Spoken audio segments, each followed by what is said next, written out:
This wasn't just a budget response, it was a system stress test. Like a computer pushed past its limits, alarms flashing, errors cascading, and no one quite able to regain control.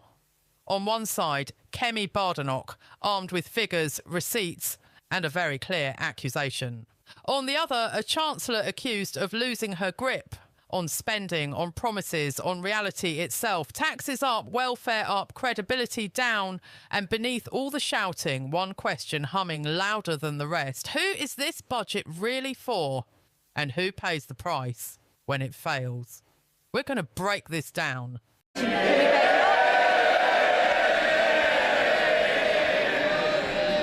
Thank you, Madam Deputy Speaker. And may I congratulate the Right Honourable Lady on delivering her second budget. I hope she enjoyed it, because it really should be her last. What a total humiliation. A total humiliation. Last... Can colleagues who are exiting the chamber do so swiftly, so we can focus on the Leader of the Opposition? Swiftly exit, quietly. Right. Leader of the Opposition. It's a total humiliation, Madam Deputy Speaker. Last year, she put up taxes by £40 billion, the biggest tax rate in British history. She promised that she wouldn't be back for more. She swore it was a one-off. She told everyone that from now on, it would be stability and she would pay for everything with growth. Today, she has broken every single one of those promises. If she had any decency, she would resign. At the last budget, she said she was proud to be the country's first ever female chancellor. After this budget, she will go down as the country's worst ever chancellor.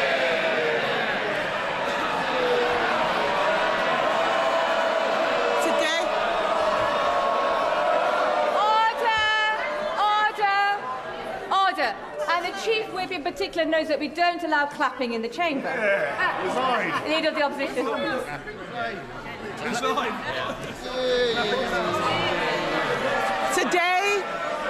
Today she has announced a new tax rate of £26 billion. They're all cheering. Household income is down. Spending policies in this budget increase borrowing in every year. That smorgasbord of misery we just heard from her can be summed up in one sentence. Labour are hiking taxes to pay for welfare. This is a budget for Benefit Street, Madam Deputy Speaker, paid for by working people. This budget increases benefits for 560,000 families by an average of £5,000. They are hiking taxes on workers, pensioners and savers to pay for handouts to keep their backbenchers quiet. These are the same, yes, they can chanter all they like. These are the same backbenchers, Madam Deputy Speaker, who cheered last year when she taxed jobs and left more than 100,000 people without an income. They cheered because they didn't understand the consequences of what they were doing, and they still don't. Madam Deputy Speaker, it's not been an easy time for the Chancellor.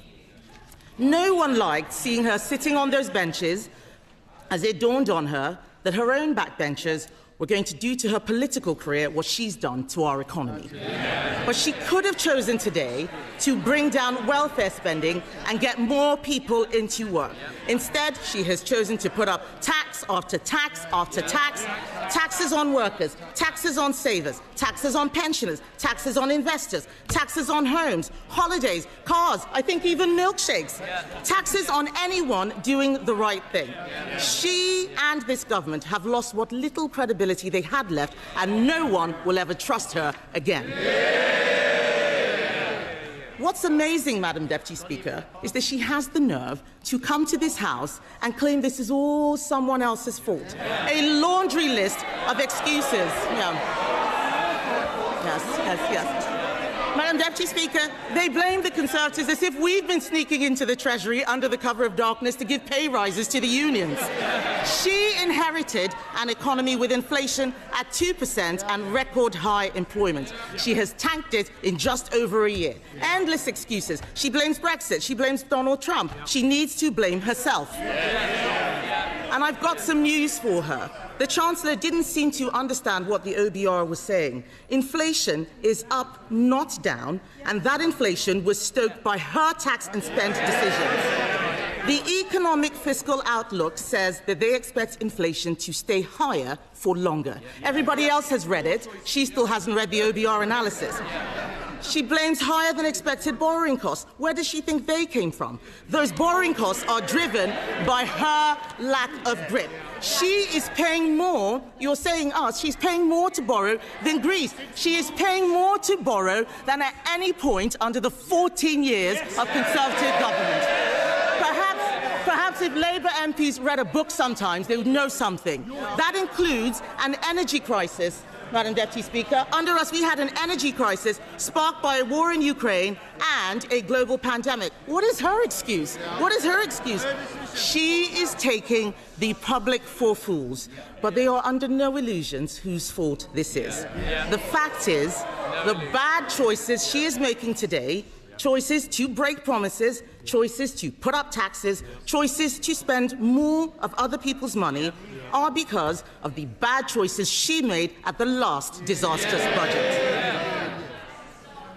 If you want growth, you need to start with knowing what kind of country you want to be and make a plan to get there. Create certainty for the people and businesses who will drive growth. There is no growth and no plan because Labour focused on settling scores and scratching the itches they had in opposition. She promised stability, she delivered chaos. Just look at the circus around this budget. First the leaks, then more leaks to try to undo the damage. Calling panicky press conferences, U-turning on her U-turns, rolling the pitch one day only to plough through it the next. She had the cheek to talk about stability, Madam Deputy Speaker. She has become the first Chancellor in history to release the whole budget ahead of time. This is extraordinary. It tells you everything you need to know about her grip on the Treasury. She's making the UK a shambolic laughingstock to international investors, and if she doesn't resign for breaking her promises, she should sure as hell go for this.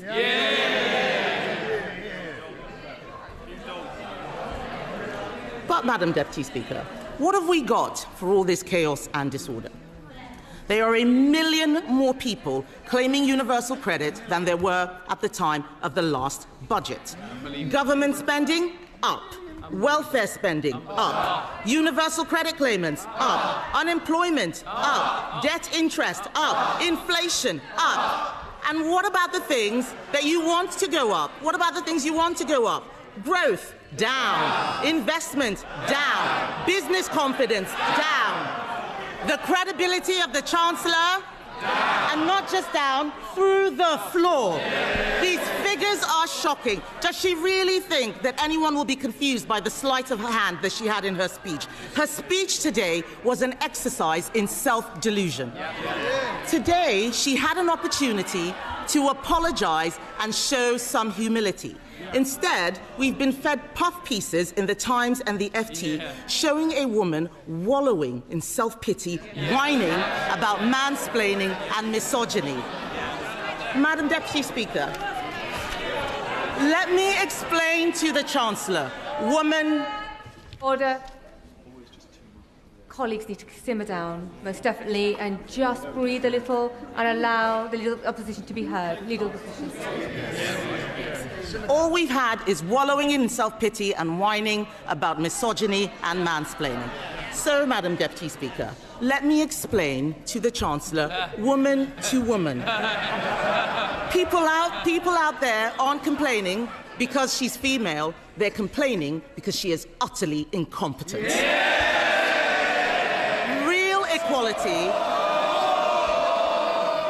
Real equality means being held to the same standard as everyone else. It means being judged on results. Take her bright idea, the Office for Value for Money. It's been closed down because it didn't save a penny. In fact, it cost the taxpayer £1.6 million. You couldn't make this stuff up. Madam Deputy Speaker, I've identified a way to save taxpayers huge amounts of money by sacking just one person, the woman sitting opposite. The ex-chief economist of the Bank of England was not mansplaining. He wasn't mansplaining when he said the uncertainty around today's budget is the single biggest reason growth has flatlined. What did the Chancellor think would happen when she went on breakfast telly to do an emergency public service announcement? I interrupt your Cheerios to bring you this frightening message about income tax. And then, unbelievably, she changed her mind 3 days later. No wonder people are in despair. She says she wants people to respect her. Order. Conservative colleagues are drowning out the Leader of the Opposition speech, so just be mindful nobody will be able to hear her at home. Leader of the Opposition.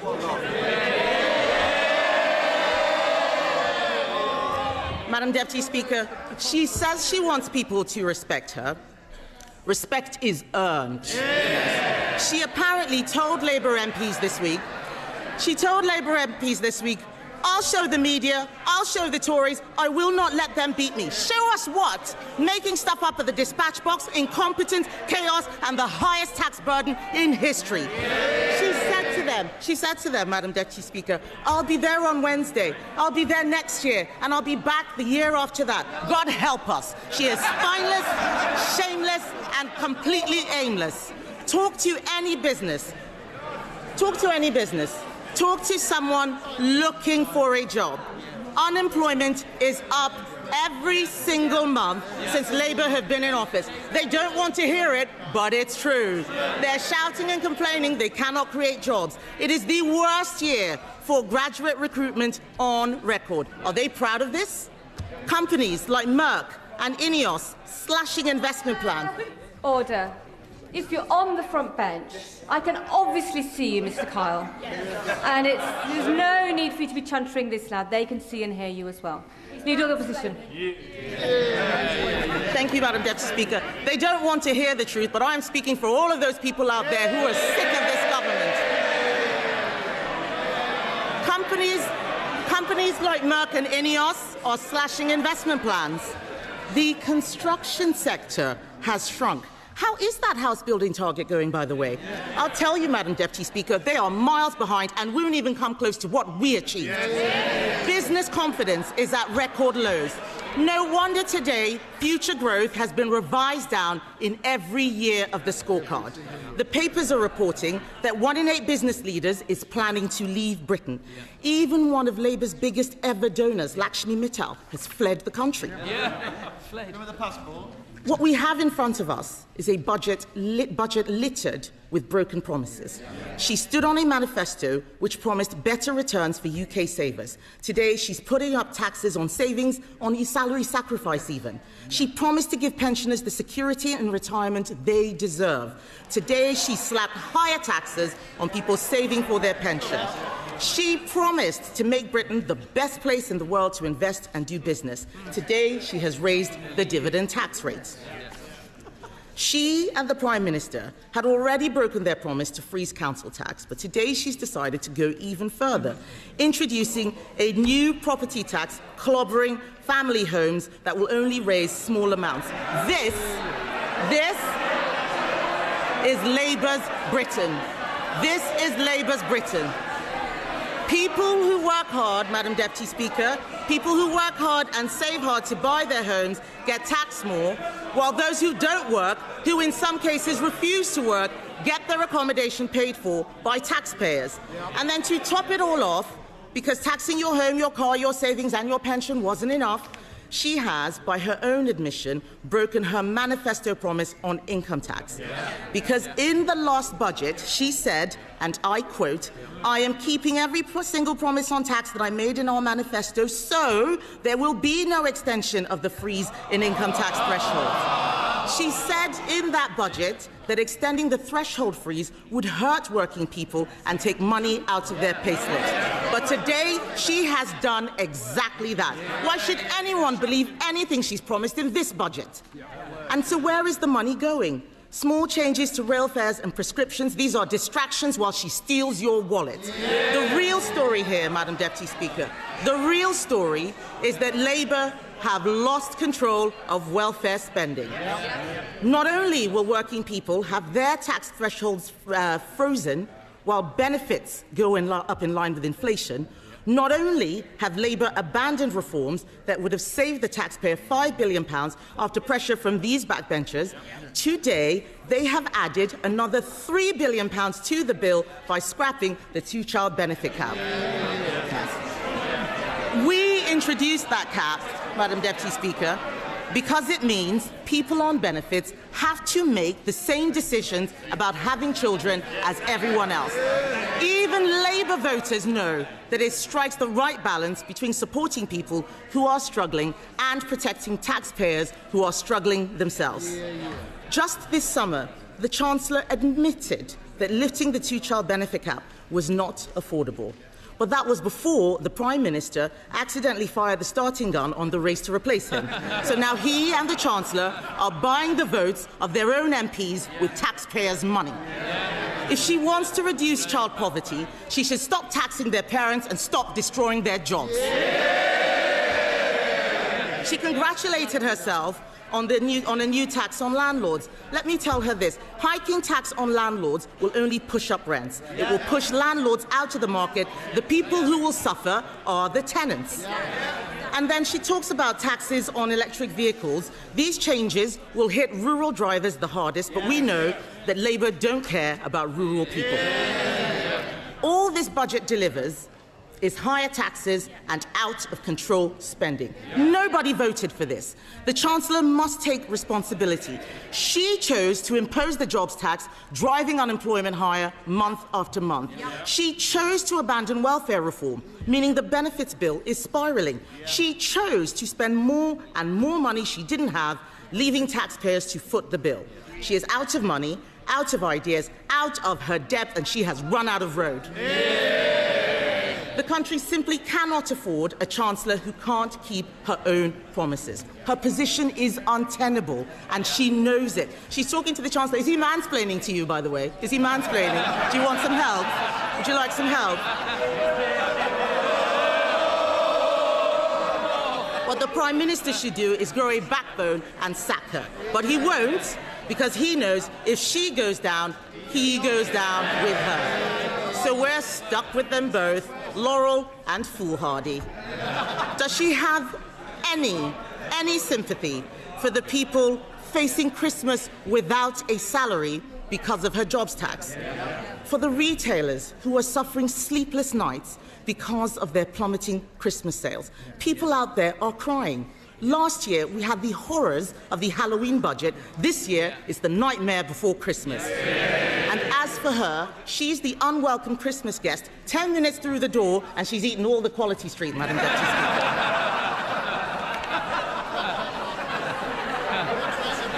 But let me tell the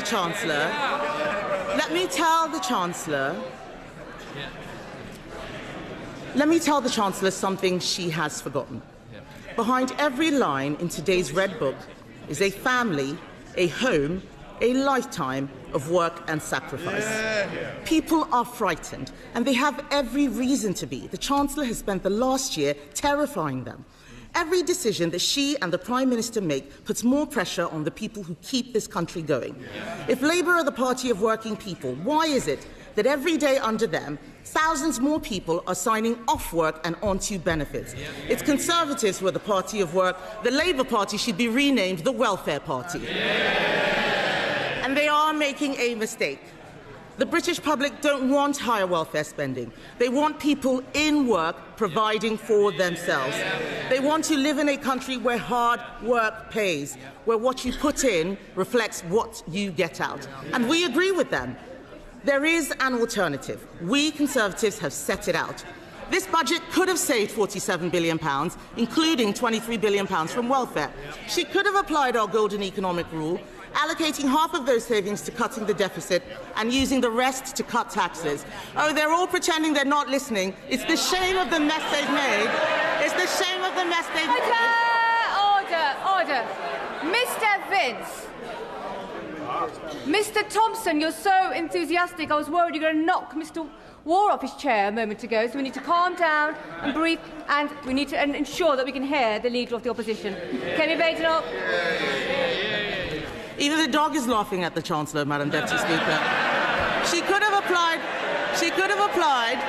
our golden economic rule, allocating half of those savings to cutting the deficit, using the rest to cut taxes. She could have abolished stamp duty on homes to get the housing market moving, abolished business rates on shops to breathe life into our high streets. She could have introduced our cheap power plan. It saves a lot more money than what she announced would bring down energy costs for homes and businesses. That's what she should have done. She should be on the side of people who get up and go to work, people who take a risk to start a company, people working all hours to keep their business afloat.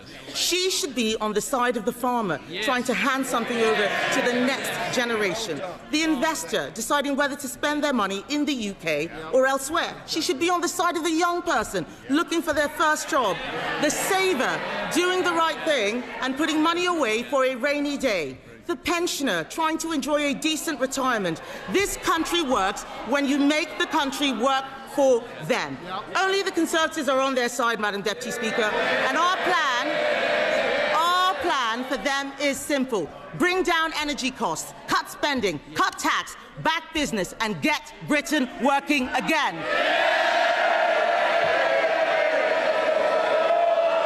Now on to the roast, because what you just watched wasn't noise, it was an indictment, a long one, a relentless one. And if you strip away the chanting, the heckling and the parliamentary theatre, what you're left with is something far more dangerous for any government, a clear, structured charge sheet. Badenoch didn't rush in swinging. She set the trap first. She framed the entire moment around promises versus performance. Not left versus right, not ideology versus ideology, promise versus outcome. And that framing matters, because once you do that, there are no exits. You either delivered or you didn't. She anchored her argument to the Chancellor's own record, last year's budget, last year's words, one-off, stability. Growth will pay for it. She repeated them deliberately, almost mechanically. Then place today's numbers beside them. Higher taxes, higher borrowing, higher welfare spending. That's not rhetoric. That's a before and after comparison. And the more calmly she laid it out, the louder it landed. Then came the response, or rather the absence of one. What we heard instead was a fog of explanation. External pressures, global uncertainty, borrowing costs, inherited problems, the language of deflection, polished to a shine, political phrases that sound substantial until you try to touch them and your hand goes straight through. When inflation rises, it's circumstance. When borrowing costs spike, it's mysterious. When promises collapse, it's somehow unavoidable. This is governance by abstraction. It's like being told your house is flooding, but reassured that the water reflects broader climate patterns. No admission of error, no ownership, just process language pacing in circles around accountability. And this is where the contrast becomes brutal, because Badenoch kept dragging it back to people, workers, savers, pensioners, families, people whose lives don't exist as bullet points in a fiscal outlook. She reminded the chamber that behind every threshold freeze is a smaller payslip. Behind every welfare adjustment is a tax bill paid by someone else. That behind every borrowing decision is debt that doesn't vanish. It waits. Meanwhile, the government's vocabulary lives somewhere else entirely. Consultations, reviews, principles, frameworks, as if hardship is theoretical, as if anxiety is something you model rather than feel. That gap between lived reality and managerial language is the heart of the problem. And Badenoch made clear this wasn't a one-off mistake. This is a pattern. Promises made loudly, reversals delivered quietly, then confusion framed as necessity. You heard the rhythm: up, up, up for the things people don't want rising. Down, down, down for the things they do. Growth. Confidence, investment, credibility, repetition isn't accidental here, it's pressure. It's the sound of a case being built brick by brick. Leadership isn't about explaining chaos after the fact, it's about preventing it in the first place. Which brings us to the real verdict, and it's not about malice. This isn't cartoon villain politics. This is something more familiar and arguably more dangerous: managerial failure. The belief that announcing something is the same as controlling it. That motion equals direction. That spin can substitute for strategy. The irony is sharp.